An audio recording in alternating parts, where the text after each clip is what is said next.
Assalamualaikum warahmatullahi wabarakatuh. Perkenalkan, nama saya Rian Novel Azizi dari kelas 12 AKM. Di sini saya akan mempresentasikan tentang rekonsiliasi fiskal. Yang pertama, kita cari tahu apa pengertian rekonsiliasi fiskal. Rekonsiliasi fiskal dapat didefinisikan sebagai cara untuk mendapatkan mencocokkan perbedaan dalam susunan laporan keuangan yang disusun berdasarkan sistem keuangan akuntansi komersial dengan laporan keuangan yang disusun berdasarkan sistem pajak atau fiskal. Pertama kita bahas yaitu bagan perpajakan perusahaan. Dipotong PPN 23 atas penghasilan jasa, BPDB Bean Materi, BPHTB, pajak daerah, pemotongan PPh 21 atas gaji, PPN atas penyerahan barang dan jasa, laporan KPP, setoran kas negara. Perhitungan pajak perusahaan penghasilan, beban yang dapat dikurangkan, penghasilan kena pajak dikalikan tarif pajak, pajak keuangan, pajak keuangan fiskal setahun, kredit pajak dipotong pihak lain PPN.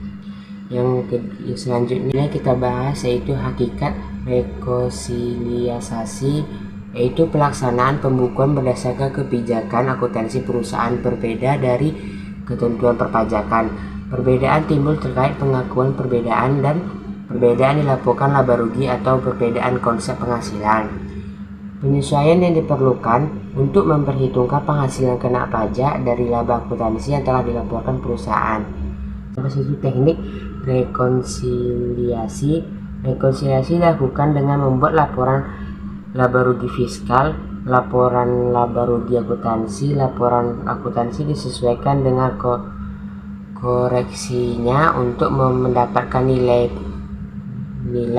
perbedaan dan beban menurut fiskal. Cara ini tetap untuk tujuan pajak.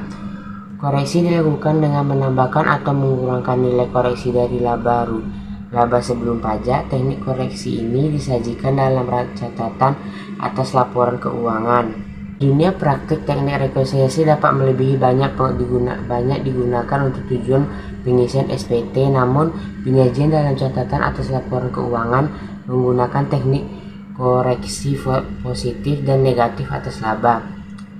Selanjutnya itu trade of akuntansi atau perpajakan. Di sisi akuntansi bersifat menguntungkan sebab akan menarik minat pemegang saham potensial.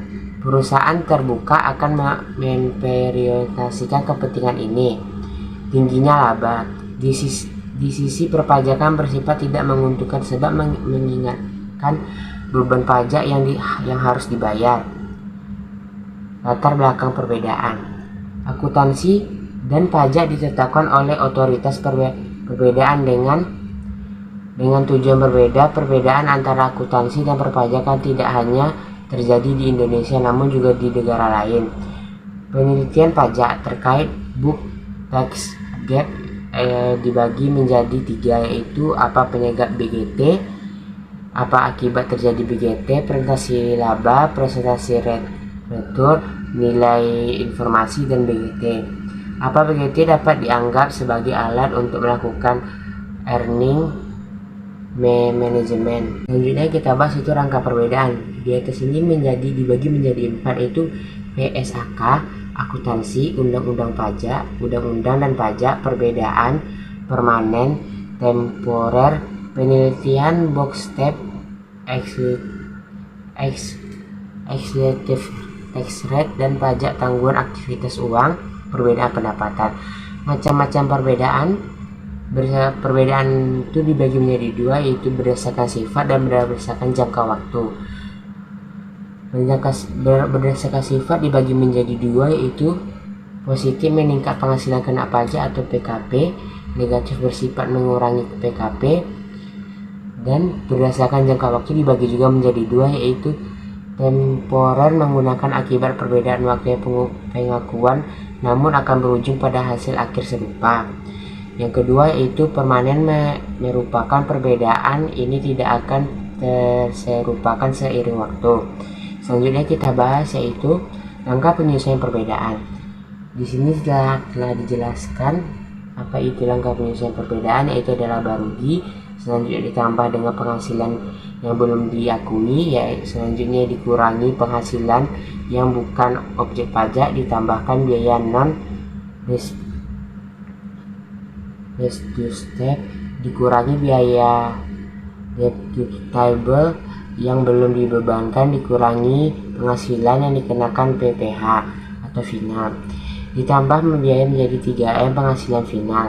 Penghasilan kena pajak atau PKK, menghitung beban pajak kini, mencatat pajak tangguhan. Selanjutnya yaitu pencatatan pajak tangguhan. Pencatatan pajak tangguhan yaitu perbedaan temporer dibagi menjadi dua, yaitu bersifat kena pajak dan bersifat dapat dikurangi. Bersifat kena pajak dibagi lagi menjadi dua, yaitu memunculkan perbedaan pajak tangguhan di laporan laba rugi. Yang kedua itu memunculkan liabilitas pajak tangguhan di laporan posisi keuangan. Bersifat dapat pajak dikurangi dibagi menjadi dua lagi, yaitu memunculkan manfaat pajak tangguhan di laporan laba rugi, memunculkan aset pajak tangguhan di laporan posisi keuangan. Jika pajak atau kesalahan perbedaan atau kapitalisasi dibagi menjadi tiga kesalahan, yaitu kesalahan pencatatan dapat berubah pembebanan biaya pemerolehan aset. Seharusnya pengeluaran atas pemerolehan aset dikapitalisasi dan tidak dibebani. Perbedaan akibat kesalahan ini bersifat temporer, sebab seiring berjalan waktu aset yang dikapitalisasi akan dibebankan secara bertahap melalui beban penyusutan.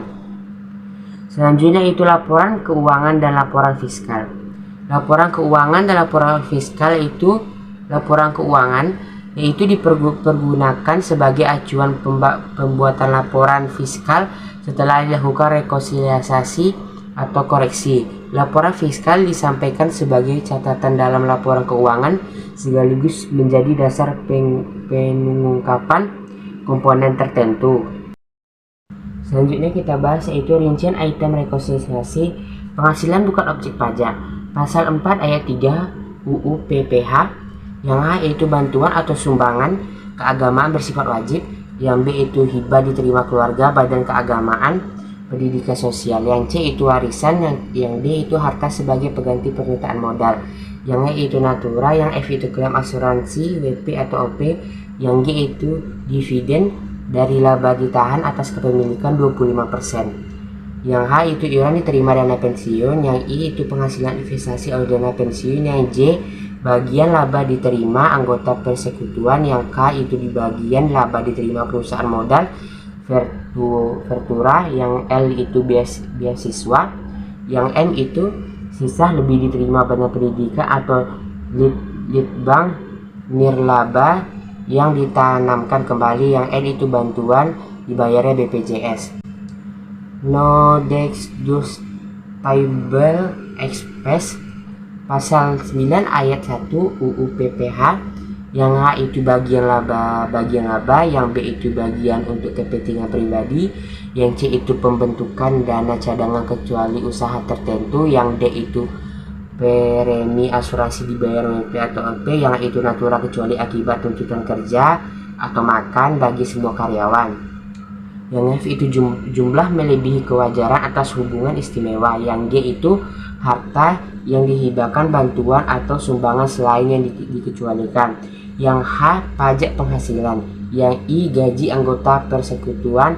Yang J saksi administrasi dari pidana pajak. Ini kita bahas yaitu penghasilan dikenakan PPh atau final. Pasal 4 ayat 2 UU PPh. Bunga deposit tabungan, obligasi dan surat uang negara. Bunga simpanan koperasi yang diterima WP atau OP.